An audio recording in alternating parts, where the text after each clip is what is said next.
Hi everyone. तो कैसे हो यार आप सभी लोग। आई होप सारे के सारे लोग अच्छे होंगे। तो यार welcome back to the new lecture friends. ये लेक्चर नंबर 3 है BSc fourth semester physics unit second relativistic kinematics. Okay friends, so इस लेक्चर के अंदर हमारा जो टॉपिक रहने वाला है वह है टाइम डिलेशन इन लोरेंट ट्रांसफॉर्मेशन, यानी का टाइम डिलेशन, यानी का टाइम में जो डिले होता है उसके बारे में आज के इस वीडियो लेक्चर के अंदर हम डिटेल में समझने वाले हैं। ठीक है, कंप्लीट डेरिवेशन हम लोग करने वाले हैं। सो वीडियो में स्टार्टिंग से लेकर एंड तक बने रहिएगा तो आपको डेफिनेटली समझ आएगा। फ्रेंड्स ध्यान रहिए, जो मैं बोलता हूँ जो मैं लिखता हूँ आपको एक एक वर्ड समझ आना चाहिए फ्रेंड्स। ठीक है, स्किप नहीं करना है बिल्कुल भी, तभी आप इसको समझ पाओगे। और अगर स्किप कर करके देखोगे, स्मार्ट बनोगे तो भाई फिर वैसा ही समझ आएगा। ठीक है, क्योंकि आपको पता है ना यार, कंप्लीट डेरिवेशन में अगर एक भी वर्ड मिस हो जाता है और वो वर्ड इंपॉर्टेंट है तो आपको कंप्लीट लाइन समझ नहीं आएगी। लाइन समझ नहीं आएगी यानी कि आपको पूरा डेरिवेशन फिर कैसे समझ आएगा, वो भी नहीं आएगा। सो मेक श्योर आप वेरी केयरफुली मेरे को लिसन यानी कि सुनो और ध्यान से वीडियो को देखो, हर एक टॉपिक को हर एक पॉइंट को समझने की कोशिश करो फ्रेंड्स। ठीक है, तो चलिए आज के इस लेक्चर को स्टार्ट करते हैं फ्रेंड्स। टाइम डिलेशन यानी का टाइम में डिले जो होगा। ठीक है, चलिए इसको पढ़ते हैं क्या लिखा है। The time interval between two events is also different for two observers moving to one another like space interval. ठीक है, ये कह रहा है कि जो टाइम इंटरवल होता है ना टू इवेंट्स के बीच का, यानी कि दो घटनाओं के बीच का समय अंतराल, वो भी हमारे पास डिफरेंट होता है। ठीक है, यानी कि उसमें भी कुछ वेरिएशन होता है। ठीक है, यानी कि कुछ चेंज होता है या कुछ डिले होता है। ठीक है, तो वही मैंने यहाँ पर लिखा हुआ है। ठीक है भाई, the difference of time between two events observe, जब ऑब्जर्व किया जाता है when a frame of reference is moving with respect to a fixed frame of reference. जब देखें हमारे पास इसमें दो फ्रेम ऑफ रेफरेंस होते हैं फ्रेंड्स। देखिए आप यहाँ पर समझिए, जैसे हमारे पास यहाँ पर क्या होता है, इसमें दो फ्रेम ऑफ रेफरेंस होते हैं फ्रेंड्स। एक एस होता है हमारे पास और एक होता है एस डैश, यानी का एक तो हमारे पास स्टेशनरी है और एक हमारे पास मूव कर रहा है वेलोसिटी वी, और ये वी क्या है, रिलेटिव वेलोसिटी है।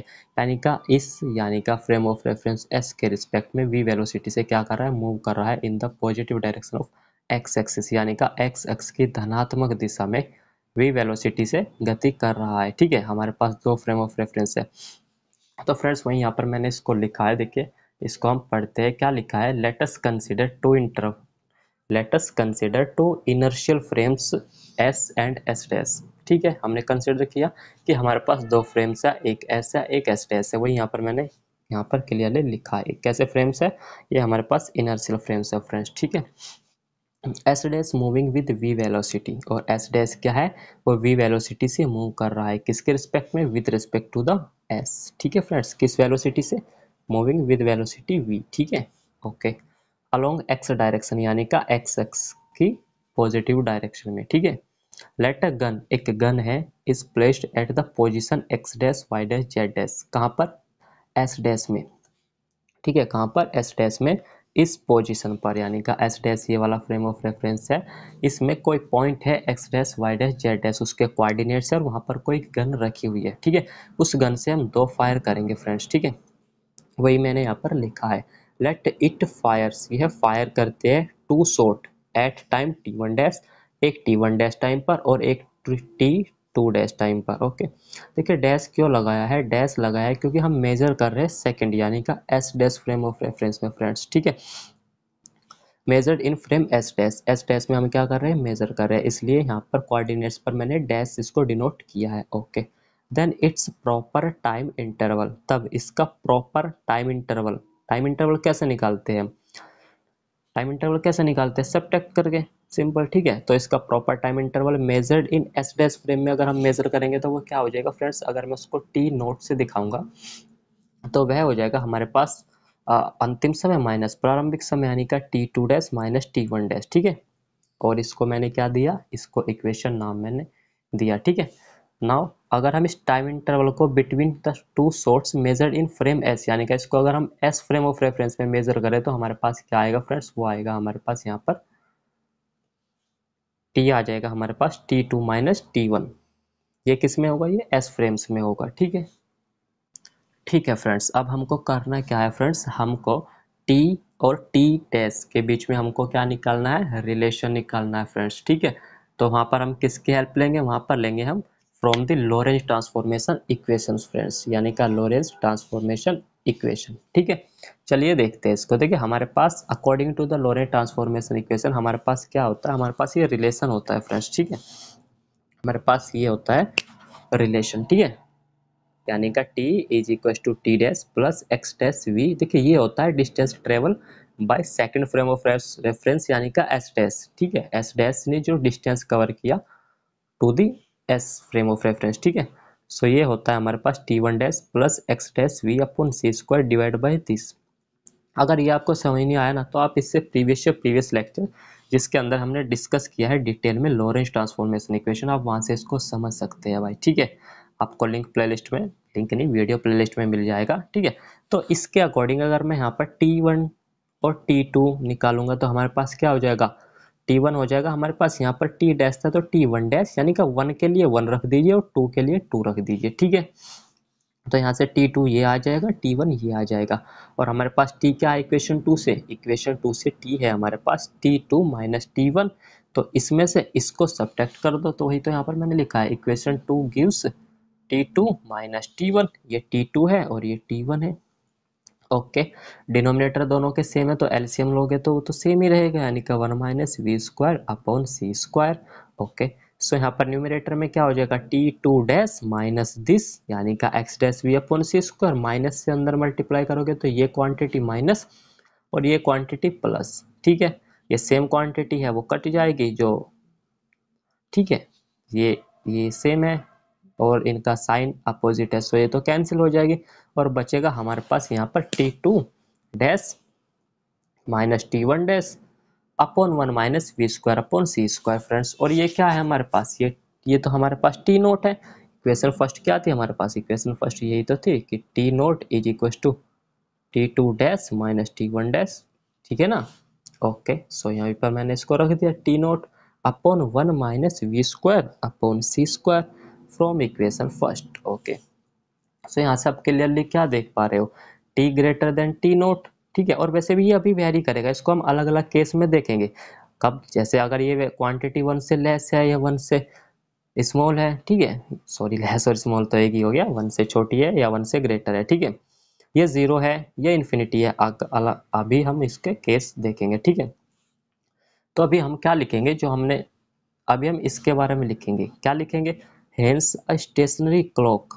स्टेशनरी क्लॉक यानी स्टेशनरी माने एक जगह स्थिर है, मेजर्स जब मेजर करती है अ लॉन्गर टाइम इंटरवल, एक लंबे समय अंतराल बिटवीन किसके बीच, इवेंट्स के बीच भाई, इवेंट्स यानी कि घटनाओं के बीच। और इस इफेक्ट को हम लोग क्या कहते हैं, इस इफेक्ट को हम लोग पढ़ते हैं टाइम डिलेशन।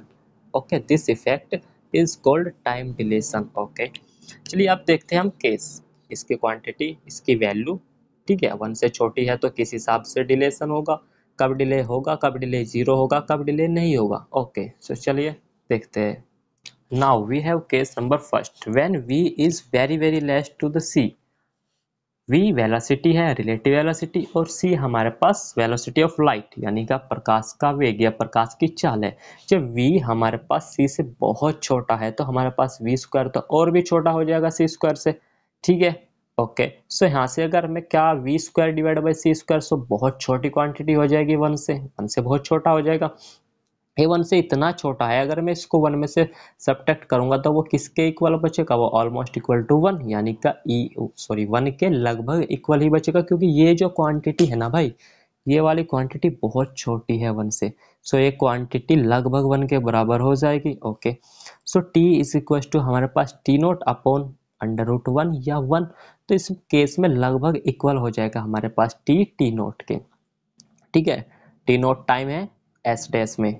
ओके, और टी है पहले वाले यानी का एस फ्रेम ऑफ रेफरेंस में, तो यहाँ पर तो टाइम डिलेशन लगभग होगा ही नहीं। क्या टाइम डिलेशन होगा यहाँ पर, आप कहोगे कि यहाँ पर टाइम डिलेशन नहीं होगा। ओके, सो वही तो मैंने लिखा है, hence in this case there is no time dilation, यहाँ पर टाइम में कोई डिले नहीं होगा। नाउ स्टूडेंट, अब हम देखते हैं case number second. Case number second में क्या कह रहे हैं कि when v is less c, v c से तो लेस है, कम है, but v is comparable to c, यानी क्या c से तुलना की जा सकती है, इतना है। ठीक है। सो v is less c, so v square थोड़ा सा और ज्यादा छोटा हो जाएगा c स्क्वायर से, सो v square divide by c square छोटा हो जाएगा 1 से, अरे कंप्लीट वैल्यू किससे छोटी हो जाएगी 1 से, सो अंडर रूट किससे छोटा हो जाएगा, ये भी 1 से लेस हो जाएगा, तो इस हिसाब से हमारे पास क्या हो जाएगा, t ग्रेटर देन हो जाएगा t नोट से। Okay, hence in this case there is time dilation, यहाँ पर टाइम डिले होगा। नाउ स्टूडेंट्स अब हम देखते हैं case number third. Case number third क्या कह रहा है कि व्हेन v इज ग्रेटर और इक्वल टू c, पहली बात तो ऐसा पॉसिबल ही नहीं होगा, चलो इसके प्रूफ भी करते हैं कि पॉसिबल क्यों नहीं होगा, क्या ऐसा पॉसिबल है, देखते हैं। यहाँ पर v c के इक्वल है और c से ग्रेटर है, यानी का वेलोसिटी ऑफ लाइट से ग्रेटर है, यहाँ पर क्लियरली देख सकते हो। सो वी स्क्वायर तो और ज्यादा बड़ा होगा सी स्क्वायर से, ठीक है। So v square divide by c square हमारे पास यहाँ पर ग्रेटर देन 1 हो जाएगा। Okay, so 1 minus we square upon C square negative होगा, ए पूरी क्वांटिटी 1 से ग्रेटर है, इसको 1 से सब्ट्रैक्ट करोगे तो जो रिजल्टेंट क्वांटिटी बचेगी वो 0 से लेस बचेगी, या निगेटिव कहोगे आप उसको। अब निगेटिव को अगर स्क्वायर रूट के अंदर ले जाओगे तो क्या मिलेगा, इमेजिनरी, तो टी क्या हो जाएगा यहाँ पर, इमेजिनरी, विच इज इम्पॉसिबल, समय इमेजिनरी, विच इज इम्पॉसिबल। अगर इक्वल के लिए मैं देखूं कि v is equal to c, तो v equal to v square equal to c square, so v square upon C square equal to 1, so 1 minus we square upon C square equal to 0, under root 1 minus we square upon C square equal to 1, यानी का t equal to infinity. क्या ऐसा possible है, नहीं ऐसा possible नहीं है, सो वही तो यहाँ पर मैंने लिखा है, हेंस नो मटेरियल बॉडी, यानी कि कोई भी material body can have the velocity, can not होगा, हाँ, body can have the velocity equal to greater than velocity of light, can not have, ठीक है, या can't have the velocity equal to greater than velocity of light. Okay, यानी कि ऐसी कोई भी मटेरियल बॉडी नहीं है जो प्रकाश की चाल के इक्वल चाल रख सके।